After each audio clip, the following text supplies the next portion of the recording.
Hey guys, welcome back to another video. Well, I'm sure that by this point, many of you have already been made aware of the holy news coming out of Florida.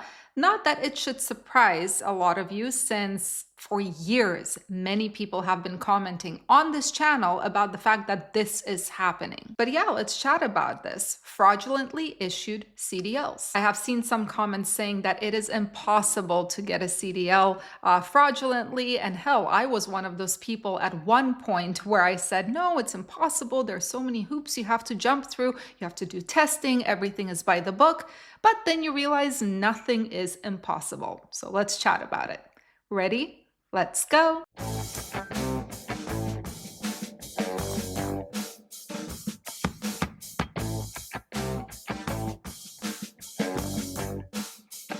So just this past Friday, the Florida AG and the Bay County Sheriff announced how they took down, and I quote, an illegal alien driver's license scheme. A total of 8 people were arrested, but not because only 8 people were involved. No, it is speculated that hundreds, if not thousands, of fraudulent CDLs were issued because of this scheme in Florida. According to Tommy Ford, the Bay County Sheriff, and he said, each license issued could result in a criminal charge for license holders. Okay, so what the heck happened? Well, around May 20th, an investigation started at a local DMV in Florida because of unusual activity. It was suspected that 2 DMV employees at that local DMV location were compromised and were getting paid to issue licenses to people who lawfully could not and should not have been able to receive a license. And once the investigation started, they quickly found that, yep, 2 DMV employees were issuing a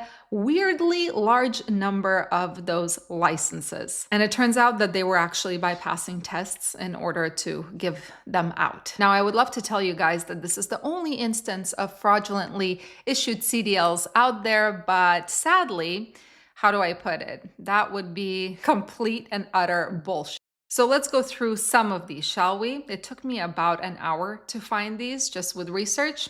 2022, 20 people were charged with CDL fraud in California. Now, this included DMV employees who took bribes. This included trucking school owners and affiliates who bribed those DMV employees, and others who participated in these conspiracies. What was the crime? These people gave out CDLs without performing written and driving tests, or by just passing people who failed those tests. Number 2, I'm sure a lot of you have heard of this one. Skyline CDL School in Washington State, which is now thankfully shut down. There were gold envelopes stuffed with $520 to $530 that were sent to this independent tester. His name is Jason Hodson, and each one of those envelopes also contained the student's birth date. Now, this cash is assumed to have been paid in order to get a passing score for a CDL. And funny enough, of the 877 drivers tested by Jason Hudson,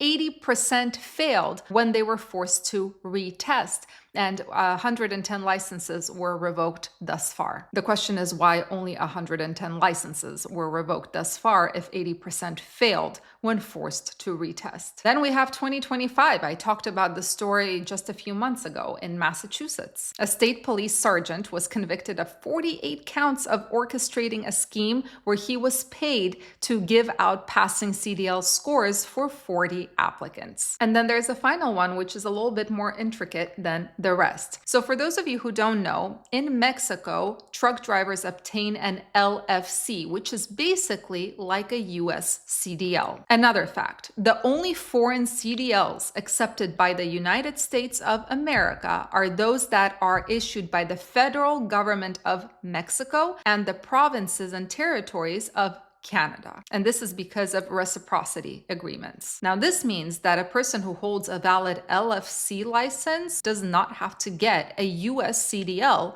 in order to operate here. Now, what happened in this situation and how is this fraud? Well, the Texas Highway Patrol all of a sudden noticed that there is an uptick in commercial motor vehicles involved in construction in major cities in Texas. And a lot of these trucks were actually working for American companies. But when it came time to do inspections, when you get pulled over, state troopers noticed that a lot of these drivers don't know what they're doing. Now, Omar Villarreal of the Texas Highway Patrol stated, and I'm going to quote this, "Our troopers would ask them to move off the side of the highway so that they can safely conduct their contact. And when you're requesting that a driver move a vehicle like that no more than 15 yards further off the highway or to straighten up a little bit, when you observe that driver stall out 6, 7 times just to move it that short distance, in law enforcement, we'd call that a clue." Turns out that these people who were holding an LFC license, right? This is the Mexican CDL, basically, which is accepted in the United States. Those folks weren't even from Mexico. Instead, they were from Honduras, Guatemala, El Salvador, and other countries. Now, during the course of the interview, during the roadside inspection,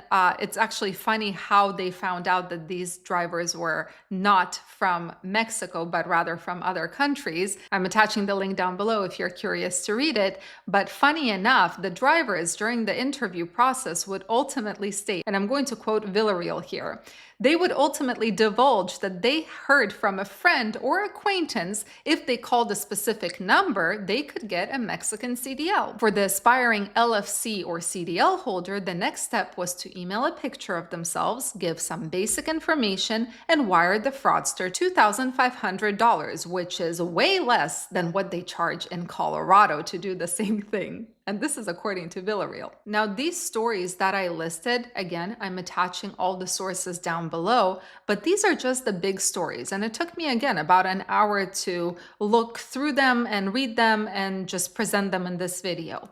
How many more stories like this are out there? How many are doing this and are not yet caught? Now, thankfully, this is not something we should all accept as, oh, it happens in this industry. No, it looks like the FMCSA is finally starting to crack down on the bad actors in terms of the CDL fraud. As of this year, 66 CDL schools have been removed from the registry. And out of the 66, 25 were involuntary removals, 3 were emergency removals, and the rest were voluntary. So yeah, guys, it turns out that what a lot of you have been commenting under these videos on this channel for years, right? Before this was even a thing that was talked about, you guys were completely right. And it's really scary. And it surprises me that there are people who would trade people's safety for money. So yeah, let me know what you guys think about all of this. I know what the reaction will be, but I'm curious to read your comments. And